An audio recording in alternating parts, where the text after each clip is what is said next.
everyone, my name is Jasmine McCoy and welcome to my channel.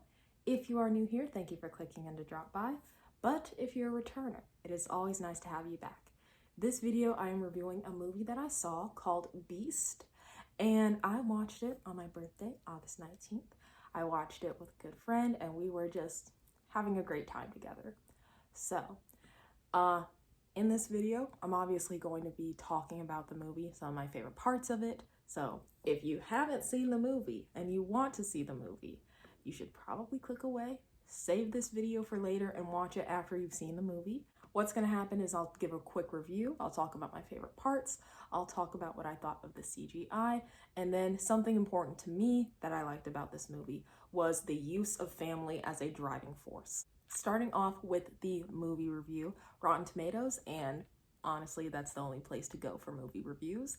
They gave it a 68% critic score, a 75% audience score, and I give it 4 out of 5 stars. So, I thought it was a great movie. I would definitely watch it again.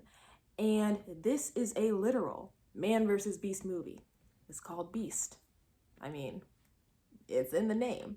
So the beast is a lion, and you have a dad, his 2 daughters. They go to South Africa, I believe, and they are going out adventuring into the wilderness, and there is a feral lion that is targeting humans, and they're trying to make it back to safety. So that is the entire premise of the movie. And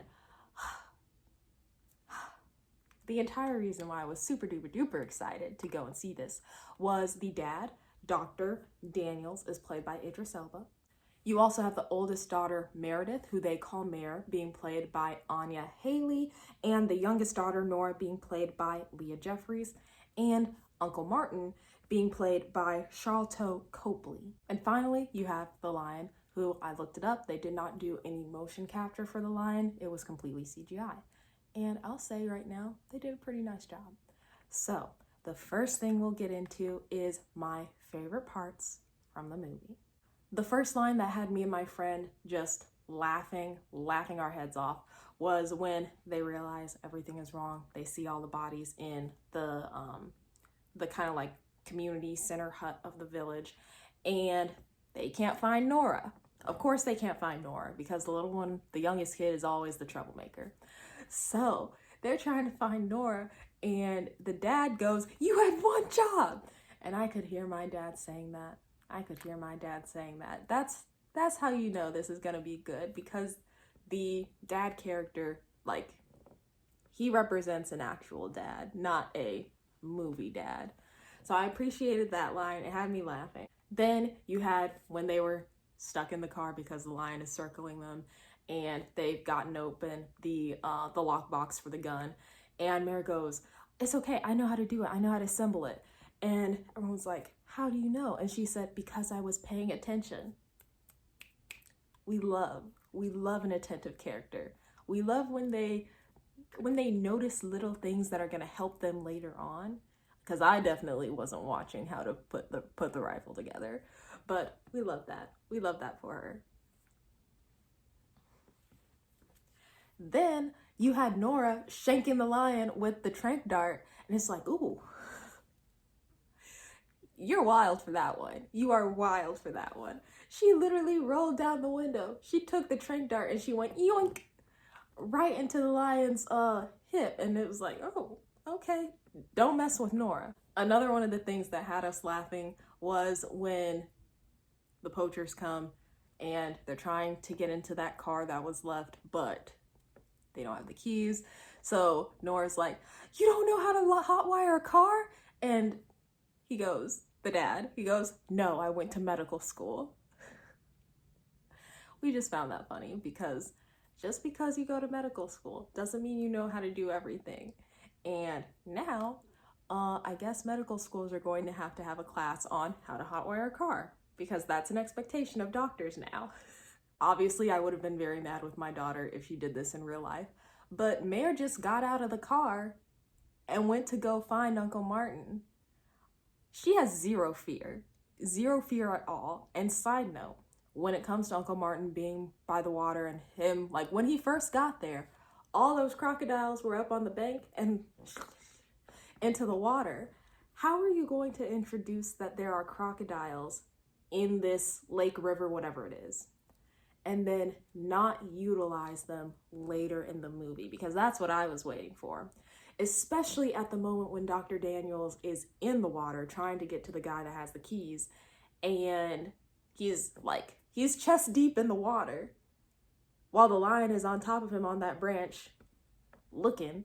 Like, that would have been the perfect moment to, when the lion leaves, oh no, there's a new threat. There's a crocodile. And especially because crocodiles are more active at night, that just makes too much sense.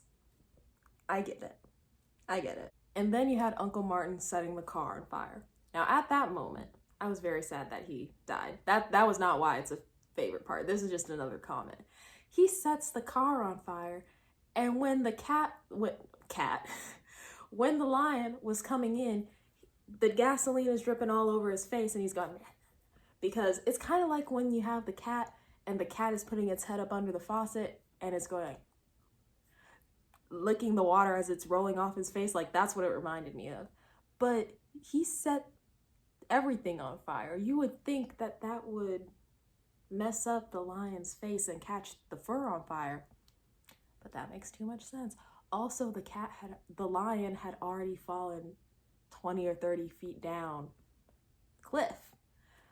That makes too much sense. I thought that they had the lion by then, that they would have had it, but it's a movie and we still got 30 minutes left, so obviously that can't be it. Another thing that had me laughing, because I can certainly see my dad doing this, is when they get to the poacher's hut in the abandoned school, and he is like fixing up her wound, and he goes, yeah, I think you'll make it out. You might survive this. And she goes, what do you mean might? He goes, it's okay, I'm just joking. I could see my dad doing that. Trying to make light of a very not funny situation is very dad behavior. So that had us laughing. It's funny, but also not funny, haha funny, like, dad, what is wrong with you? But it's representative of what dads do. Finally, my favorite part was how he beat the lion at the end. Because by this time, when we get to, like, the lion is chasing him around in the elementary school, and the Dr. Daniels leads him over to the other pride that we had been introduced to earlier in the movie. And the other pride is just watching him, like, essentially treat Dr. Daniels as a toy. He is out here scratching him, biting him. Idris Elba punches him in the face. And I'm just like, what? You're literally trying to take on a lion. 2 fists. And a knife. And it's like, dang, I don't think you're gonna win this. And in all honesty, he kind of technically doesn't, because he was ready to just lay down and die. But it was the other 2 lions from that pride, because this other lion, not of the pride, is in their territory, it's on site. So they came over and they finished what Dr. Daniels started. And he just kind of crawled away. He crawled away and was like, okay, I can rest now. But that's how he was able to win. He enlisted the help of the other 2 lions in a different pride to finish the job. So another example of, I might not be physically capable of beating you, but I'm smart. I went to medical school. So those were some of my favorite parts of the movie. And now the CGI, I really liked it. So as I said, the lions, CGI. And looking at them, they were pretty realistic, I thought. I mean, we've been able to make a lot of progress when it comes to animating fur, hair, animals. In the beginning, when Uncle Martin came up and was literally petting the lions, you could see that as he was moving his hand over their fur, the fur was swooshing, and he even rubbed his ear, and his ear went like, the cute thing that cats do. So I really appreciated that.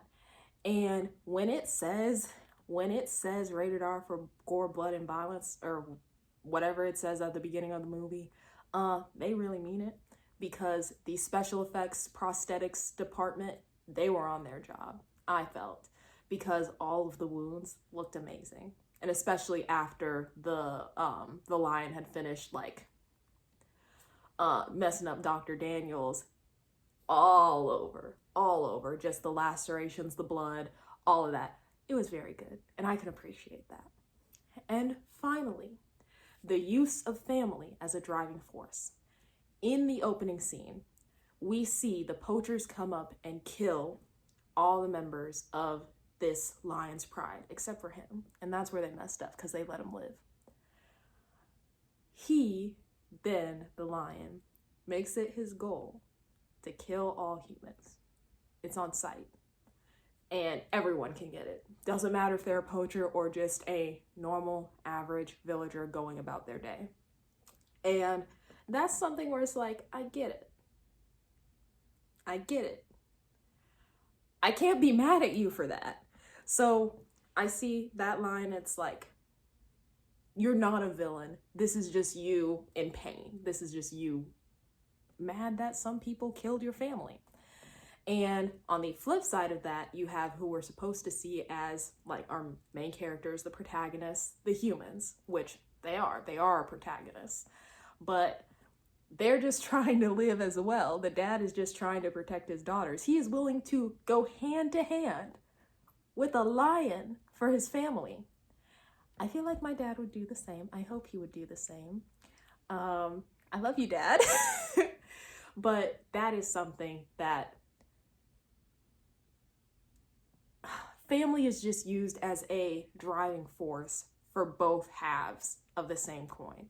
One of them is considered to be the antagonist, the lion.